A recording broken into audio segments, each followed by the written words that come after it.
Longitudinal section of testis में already we have discuss tunica albuginea अंदर invaginate होने की वजह से टेस्टिस में कंपार्टमेंट बने.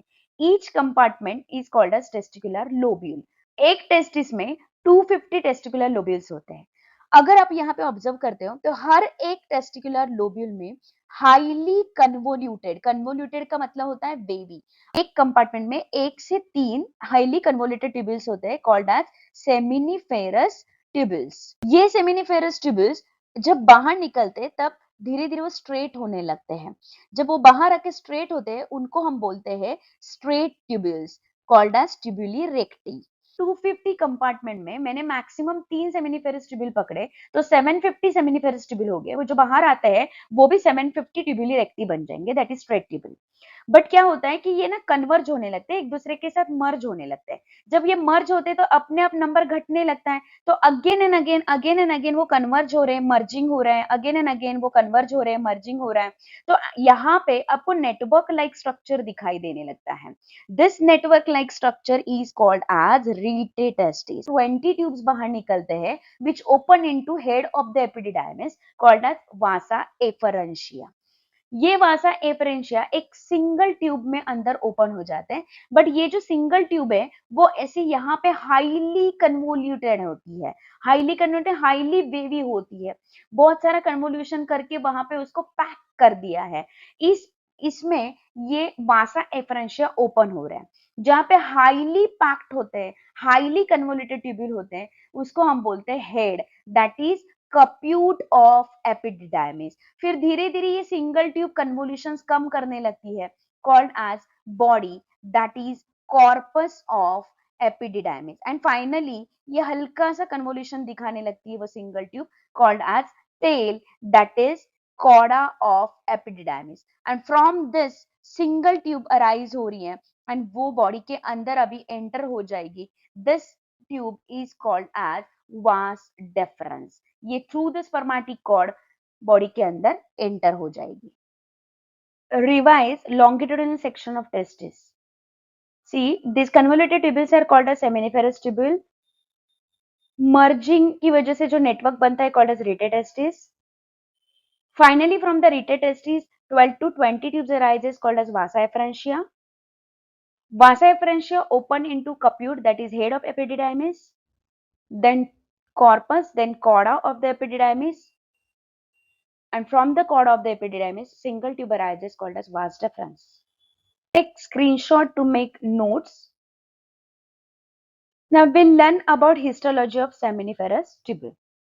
See, this is testes showing many compartment and each compartment showing highly convoluted tubules. एक compartment में 1 to 3 tubules है. अब मैं क्या कर रही हूँ, यहाँ पे section लिया है मैंने और इस section को मैं zoom कर रही हूँ तो I will get structure like this. Now please attention. ये जो है वो seminiferous tubule का basement membrane है. This is a seminiferous tubule. This is another seminiferous tubule. This is internal portion of the seminiferous tubule and this is the lumen of the seminiferous tubule. अब इसके बाहर ये जो red colour से दिखाई दे रहा है, this is called as interstitium और इंटरस्टिशियल स्पेस. इस इंटरस्टिशियल स्पेस में होते हैं स्पेशलाइज्ड सेल्स. ये सब कुछ मैं आपको अभी डिटेल में पढ़ा रही हूँ on the next slide. Seminiferous tubule के हिस्टोलॉजी में आपको मेनली दो चीजें पढ़नी है. एक, अंदर क्या है, इंटरनली कौन से सेल्स लाइंड अप कर रहे हैं एंड बाहर क्या है, इंटरस्टिशियल स्पेस. इंटरनली दो टाइप के सेल्स आपको मिलते हैं, cuboidal and columnar cells. Cuboidal cells are male germ cells also called as spermatogonia. Columnar cells are Sertoli cells also called as nurse cells because वो nutrition provide करते हैं, also called as sustentacular cells. Spermatogonia develop and form sperms also called as spermatozoa. Sertoli cell sperm बनाने में जो accessory मदद होती है वो कर रहे हैं.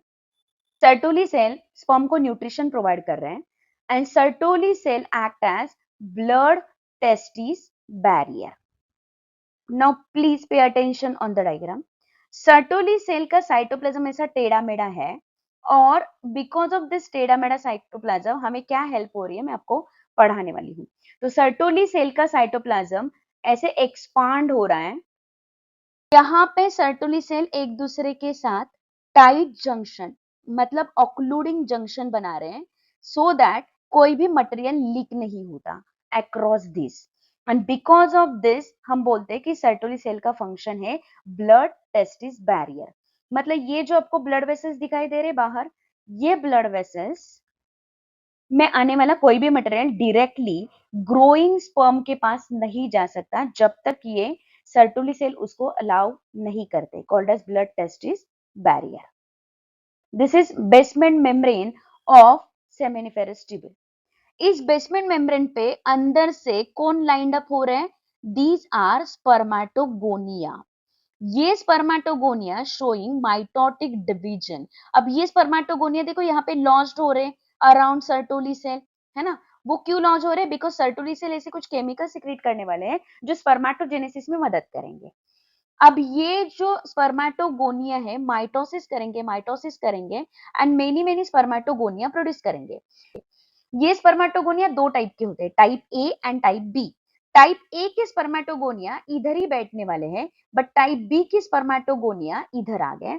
ए टाइप के spermatogonia again and again mitosis करके ये जो स्पर्मेटोगोनिया का नंबर है इधर के कंपार्टमेंट का वो मेंटेन करते रहेंगे।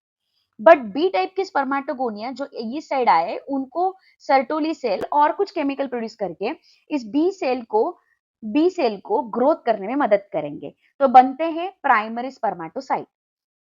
प्राइमरी स्पर्मेटोसाइट में फर्स्ट मियोटिक डिवीजन होगी और वो बनाएंगे सेकेंडरी स्पर्मेटोसाइट। सेकेंडरी स्पर्मेटोसाइट में सेकेंड मियोटिक डिवीजन होगी और हमें मिलेंगे स्पर्मेटिड्स। ये स्पर्मेटिड्स डिफरेंशिएट हो जाएंगे और बनाएंगे sperms.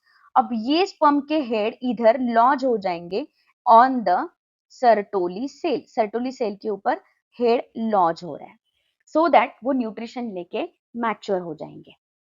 So in this way Sertoli cell sperm बनाने में मदद कर रहे हैं। आपको ये समझ में है कि क्यूबॉइडल सेल जो यहाँ पे मैं पर्पल कलर से दिखा रही हूँ, ये cuboidal cells are called as male germ cell also called as spermatogonia, जिससे स्पर्म बन रहा है। बट स्पर्म बनाने में मदद कौन कर रहा है? Sertoli cell. तो यहाँ पे मैंने आपको वही दिखाया कि सर्टोली सेल कैसे मदद कर रही है स्पर्म बनाने में। फाइन, स्पर्म को न्यूट्रिशन देने में ये मदद कर रही है। और मैंने आपको कहा कि ब्लड टेस्टिस बैरियर भी सर्टोली सेल ही मेंटेन कर रहा है, सो दैट ब्लड से आने वाला कोई भी टॉक्सिक मटेरियल ग्रोइंग स्पर्म के पास नहीं जा सकता। So this is about internal things. Now come to the interstitial space. अब ये जो स्पेस है ना कॉल्ड एज इंटरस्टिशियल स्पेस। इस इंटरस्टिशियल स्पेस में आपको ना स्पेशली तीन चीजें पढ़नी है।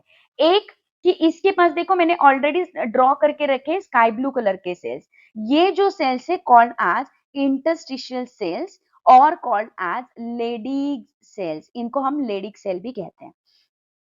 जब इसके ऊपर interstitial cell stimulating hormone act होता है तब लेडिक सेल प्रोड्यूस करता है टेस्टोस्टेरॉन और वो टेस्टोस्टेरॉन एंटर हो जाता है into the lumen of seminiferous tubule. But seminiferous tubule में वो टेस्टोस्टेरॉन आने के बाद उसको बाइंड करने के लिए सर्टोली सेल ने एंड्रोजन बाइंडिंग प्रोटीन बनाया है। सर्टोली सेल ने क्या दिया है? एंड्रोजन को बाइंड करने वाला प्रोटीन। अब टेस्टोस्टेरॉन क्या होता है? एंड्रोजन। बट वो किसने प्रोड्यूस किया? लेडिक सेल ने। लेडिक सेल ने ल्यूटिनाइजिंग हार्मोन के अंडर टेस्टोस्टेरोन प्रोड्यूस किया है और वो टेस्टोस्टेरोन एंटर हो रहा है into the lumen of seminiferous tubule. But तब तक सर्टोली सेल ने एंड्रोजन बाइंडिंग प्रोटीन प्रोड्यूस करके टेस्टोस्टेरोन के साथ बाइंड करने के लिए एक केमिकल दे दिया, सो दैट टेस्टोस्टेरोन का अंदर कॉन्सेंट्रेशन बढ़ते गया and because of high concentration sperm production में मदद हो रही है, स्पर्मेटोजेनेसिस में मदद हो रही है। But the question is Sertoli cell ये सब कुछ कब कर पाती है? जब सर्टोली सेल के ऊपर फॉलिकल स्टिमुलेटिंग हार्मोन एक्ट होता है। इवन यहाँ पे भी मैंने आपको जो पढ़ाया था कि सर्टोली सेल कुछ केमिकल प्रोड्यूस कर रही है स्पर्म बनाने के लिए, स्पर्म को न्यूट्रिशन देने के लिए, स्पर्म के डेवलपमेंट के लिए, वो भी फॉलिकल स्टिमुलेटिंग हार्मोन के अंडर ही वो प्रोड्यूस करती है। सो एक्सटर्नली ये जो interstitial space called as interstitium. Interstitium के कंटेंट अगर पूछे गए तो you will answer three contents. एक हमने पढ़ा कि लेडिक सेल्स है, these are the Leydig cells. और दूसरा कंटेंट क्या है? कुछ ब्लड वेसल्स भी यहाँ पे मिलते हैं। इनके अलावा इस इंटरस्टिशियम में और क्या होता है, immunologically competent cells like macrophages, T lymphocytes, like dendritic cells, T lymphocytes. So fighting cells जो होते हैं प्रोटेक्शन के लिए इसके इंटरस्टिशियम में पड़े हैं। These are called as immunologically competent cell.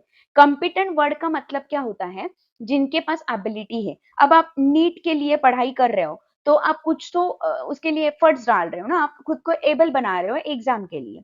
So nothing but you are competent for the exam. Competent मतलब एबल बनाना। सो इम्यूनोलॉजिकली कंपिटेंट सेल मतलब अगेंस्ट इन्फेक्शन फाइटिंग की उनके पास एबिलिटी है, called as immunologically competent cells.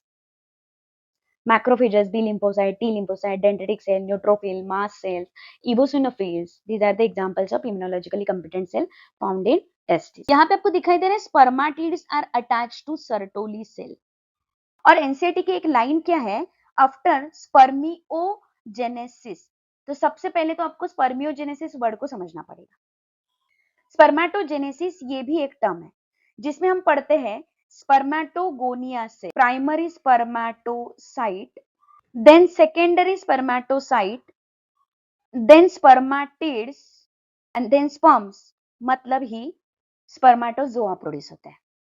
अब ये जो प्रोसीजर है ना, स्पर्मेटिड से लेके स्पर्मेटोजोआ तक, इसको हम बोलते हैं स्पर्मियोजेनेसिस।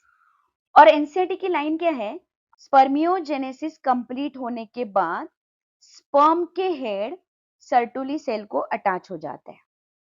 बट एनसीईआरटी ने डायग्राम में दिखाया है spermatids are attached to Sertoli cell. तो कुछ बच्चे हैं उनको ये कंट्रोवर्सी लगी कि थ्योरी में मैम लिखा है आफ्टर स्पर्मियोजेनेसिस स्पर्म अटैच होता है सर्टोली सेल को, बट डायग्राम ने तो दिखाया स्पर्मेटिड अटैच है सर्टोली सेल को। तो देखिए बच्चों, इधर जो क्यूबॉइडल एपिथेलियल टिश्यू होते हैं called as spermatogonia, seminiferous tubule having two compartment, एक बहुत ही अंदर का कंपार्टमेंट और ये external compartment. This is because इधर सर्टोली सेल जो है वो ऐसे एक्सटेंशंस बना रहे हैं, इसीलिए वो कंपार्टमेंट बने हैं। फाइन, तो मैंने यहीं से एक छोटा सा सेक्शन लेके इधर दिखा रही हूँ। तो कुछ सेल अंदर ही रह जाते हैं, वो स्पर्मेटोगोनिया अगेन एंड अगेन बनाते रहते हैं, but B type of the cell अंदर वाले कंपार्टमेंट में आ जाते हैं।